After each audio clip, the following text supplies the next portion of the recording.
Welcome to Chasing Lakers in the mountains of Idaho, day one. There are not many places in this beautiful state to catch giant lake trout, but right here is one of them. Really an incredible spot. One of my favorite places in the world to fish is right here for one of my favorite fish, lake trout.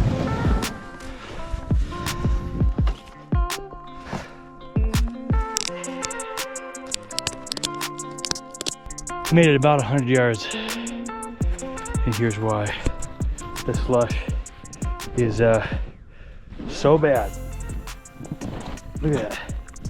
I'm going down about a foot in snowshoes. Sled is sinking. Water everywhere. The only reason I keep going is because I know what's out here, but I don't think I can get to the spot I wanted to go to. It's that bad. My hope is to pack it down enough right now so that the next few days when it gets cold at night, it'll be hopefully froze up so I can walk on top of it and drag things easier, but almost there. I'm trying to get to a little spot over here about 65 feet. And then I'm gonna put some dead bait, a little shallower, a little deeper, see what happens. But I first gotta get there.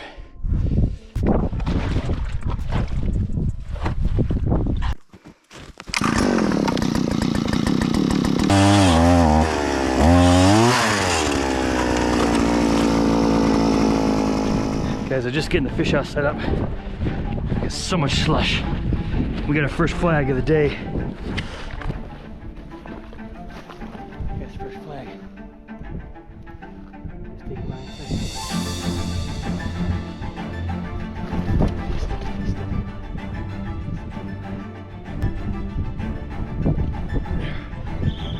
There we go. Right away. Yeah.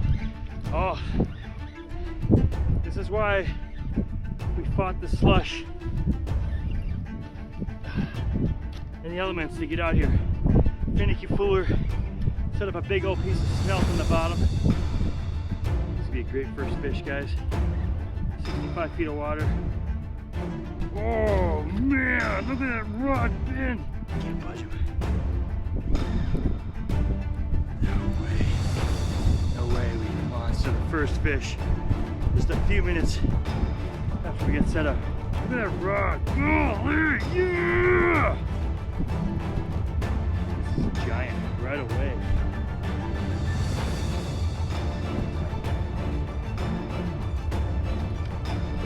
Okay, got to my mono, my fluorocarbon leader. Some big head thumbs.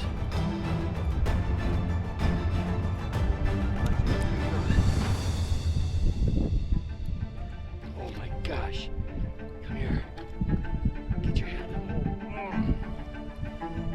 There's the head. There's the head. Oh my gosh. So big. Here you go. Come here you go. This thing is so freaking huge. Get your head up this hole. Get your head up this hole, girl.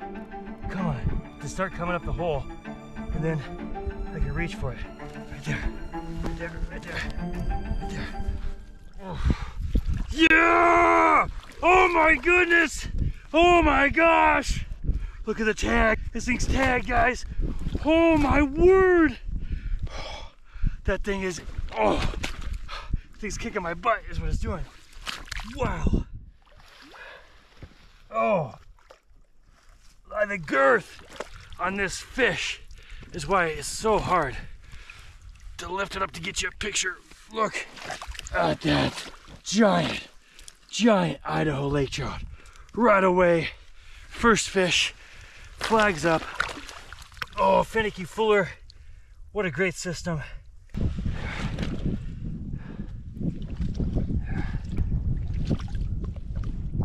Thank you. That was a gift, guys. A little bit of blood because it had swallowed it. I cut the line off. Wow, unbelievable. 30. Let's go. All right, guys. Thanks for watching. We're gonna go home now. That's it. Can't beat that. When I ran out to get that flag for that big fish, turn the GoPro on, start running. I don't know if it'll be anything from that will actually get on there, but GoPro dies on the run over there.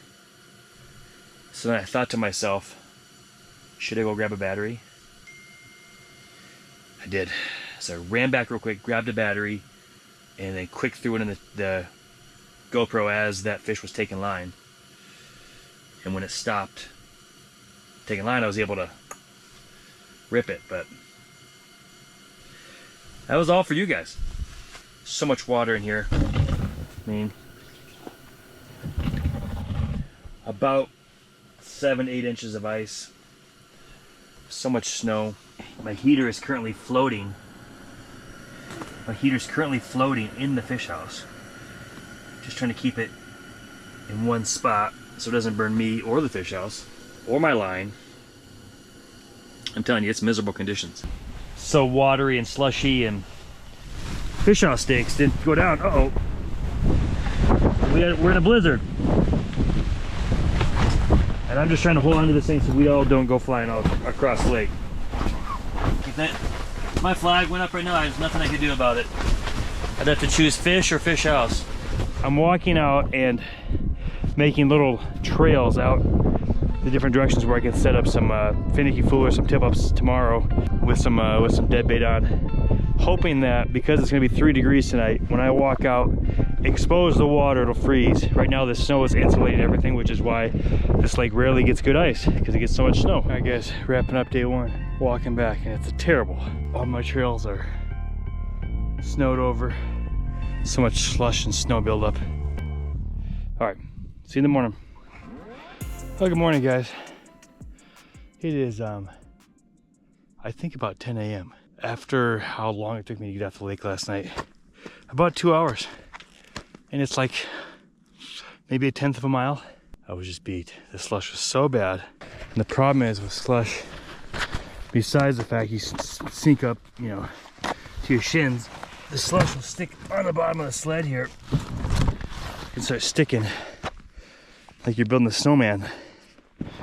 Okay, I gave up on the sleds and hauling things out by hand from here out that way. My sled is stuck. I can't physically even move it. All right, made it out with all the gear. Finally, here's what happens when you have this much snow and you drill a hole. This is from yesterday. 8 inches of ice, not super great ice. 6 inches of water, and then another 6-8 inches of snow. So when you drill down, all that pressure from that snow pushes the water out and it just floods everything. So miserable, yes, miserable. I'm willing to take a few more miserable trips if I can maybe catch a fish like that again. I'm gonna set up a finicky fooler. Eventually here, I'll show you how I set those up.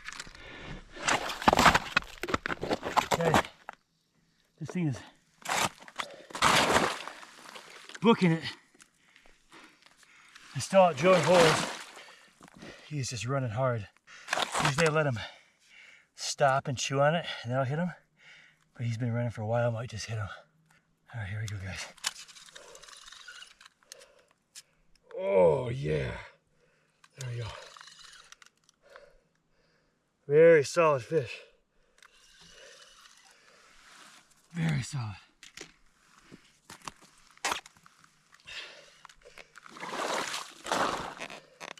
Oh, I was over drilling holes to put a few more, actually put one more finicky fooler up.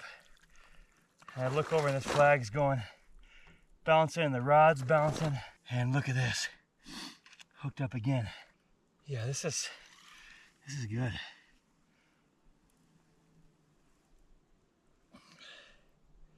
Hard to tell. I mean, different rod than yesterday, but it's not small. There. Do your thing, drag, do your thing. Yeah, he's not small at all. Can't budge him.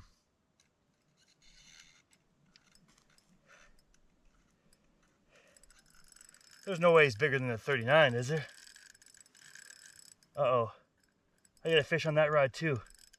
Oh my gosh. Got a flag up behind us. Right where I caught that 39 last time. I can see there's a fish on the rod. I can't really force this thing. Usually it's not a problem to... I'm gonna have to force him. I don't wanna lose that rod. Oh, but I can't budge him. That's a fish right there, guys. That's a fish. Anybody want a fish? I need a fishing partner. Oh my word. This one feels huge, so I just hope that one doesn't spool. It's usually not an issue to have a few rods out, but I got 3 up right now. That's probably all I'll do.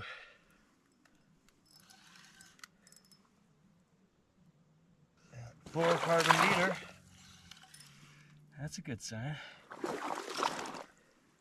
It's just, everything's so wet right now. Bubbles. A lot of bubbles. There's another tagged fish on here, guys. Yeah, another big fish. Another tag. Oh! Wow, I can't wait to show you this fish. At least I saw him. He's got an orange tag on his back. Yesterday the one had a yellow tag. Come on, we are doing so good. What an amazing fishery. I know there's a lot of guys that would like to make this a kokanee, or keeping a kokanee fishery, and I know in order for these lake trout to be big, you probably need the kokanee, but there's not many places.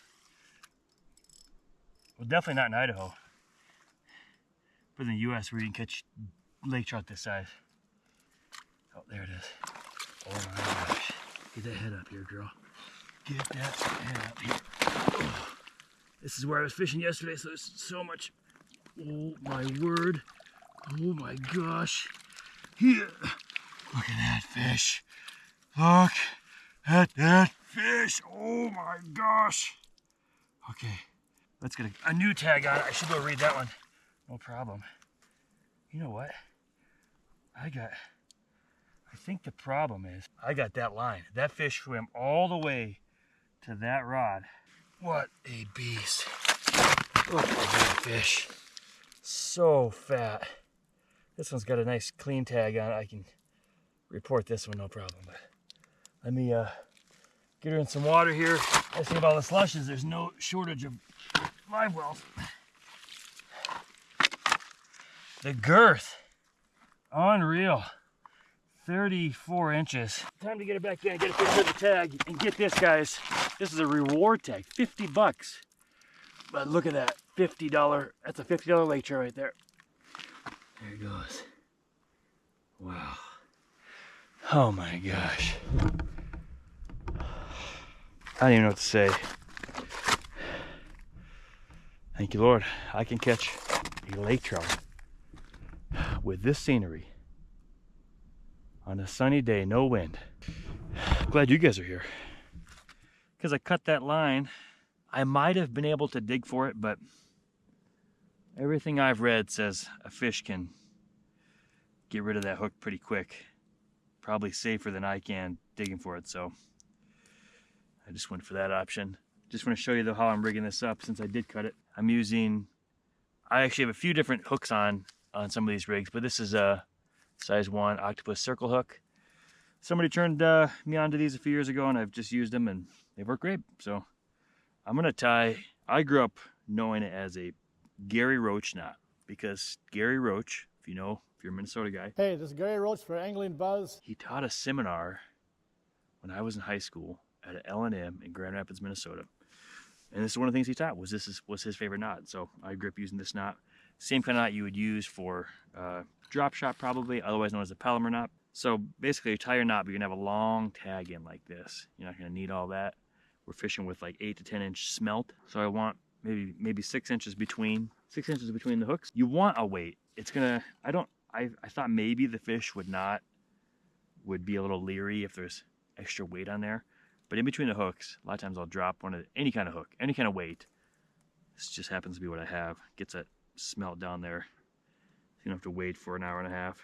So that's gonna be what this looks like. Front and back of the smelt is gonna be hooked onto there. And the weight's gonna get you down. Okay, here's what I'm using. Finicky Fuller. I bought these because I was looking for a fun way to fish tip-ups. I love fishing tip-ups. It's kind of like bobber fishing, when the bobber goes down, it's so pretty exciting. But it's also probably the best way a lot of times to fish lake trout in the winter. So, and I'd rather use a rod and reel than hand over hand. So you fish with the bail open. Here's the flag, goes onto the trigger arm right here, like that. You take this line, put it around that little stopper. So when a fish is pulling line, As you can see here, when that fish starts pulling line this way, that'll trigger that arm will go that way and the flag will pop up and I'll come running and get all wet. Also use these little Pac-Man looking things over the hole to kind of keep it from freezing up. Just a little foam piece you can buy, like a floor mat. I cut it out. Also, if you forgot the conditions I'm fishing in, it's not as, I don't know, glorious as it may seem. I mean, look at this. This is after packing this down. So that part's miserable.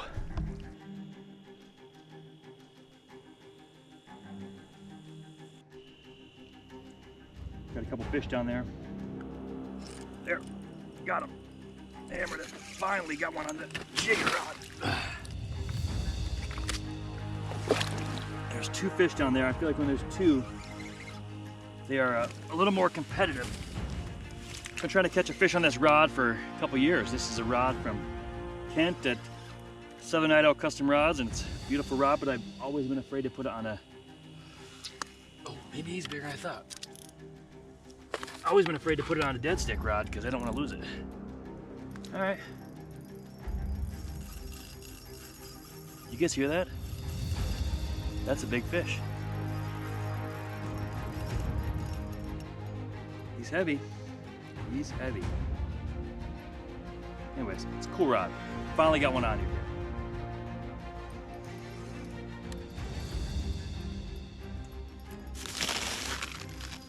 I would like to land it now. Wow. These fish are so powerful. Super powerful fish. Man. Wow, he is.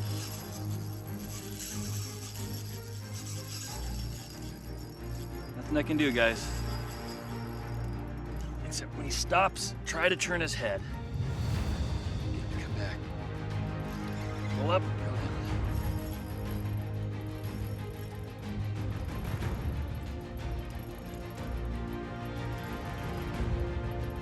Oh, there's the fluorocarbon.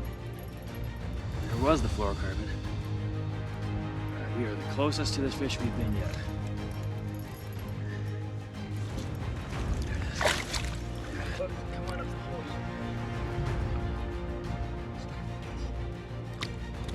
Oh, got it, I got it, I got it. Oh my gosh. Guys, this fish, freaking huge.